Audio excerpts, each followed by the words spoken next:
आइए दोस्त, आप लोग सभी लोग देखिए समीकरण 3x² - 4 √3x + 4 = 0। तो मूलों की प्राकृतिक निकालना है।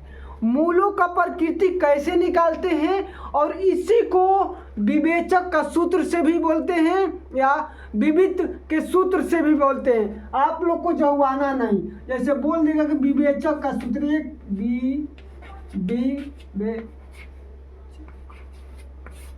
विवेचक के सूत्र से सभी को एक ही बोलते हैं। मूल का प्राकृतिक, विवेचक और विवेचक के सूत्र से इनका मूल निकालें। कैसे निकालते हैं आइए सारे लोग ध्यान से देखिए। इसमें ABC होता है डॉक्यूमेंट में, जैसे इसको सवाल को उतारे 3x² -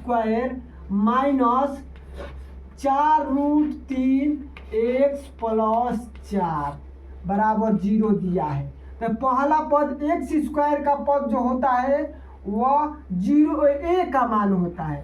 a बराबर होगा 3, b बराबर होगा 4 √3 और c बराबर होगा 0। अब इसी को सूत्र पर पुट कर देना है। d का सूत्र, d बराबर क्या होता है? मूल का प्राकृतिक का सूत्र होता है b² - 4ac, b² - 4ac। तो b का मान हम लोग क्या धरेंगे? b का मान क्या दिया है? 4 √3 का स्क्वायर है माइनस 4 गुणा a का मान 3 और c का मान क्या है? 4 है। c का मान 4 है। अब इस मान को हम लोग हल करेंगे।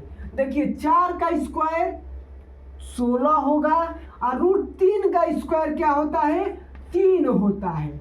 बोलोगे सर कैसे? यहाँ देखिए मेरे दोस्त, √3 गुणा √3, तितरी का 9, 9 का वर्गमूल क्या होता है?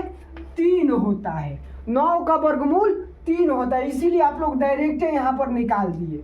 अब यहाँ चरती आई 12, बर्चक 48, सोरतिया 48, 48 - 48 बराबर कितना आ गया? 0। मूलों का प्राकृतिक आंसर कितना आ गया? 0 आ गया। आप लोग को समझ में आया मेरे भाई? इसको d बराबर b² - 4ac, पहला पद को a बोलते हैं, x² वाले को, और x के गुणांक वाले को b बोलते हैं और c लास्ट वाले को बोलते हैं। ये मान को सूत्र पर बैठा कर पुट कर देंगे, जो आंसर आएगा वही मूलों का प्राकृतिक होता है। क्या आप लोग को वीडियो समझ में आया?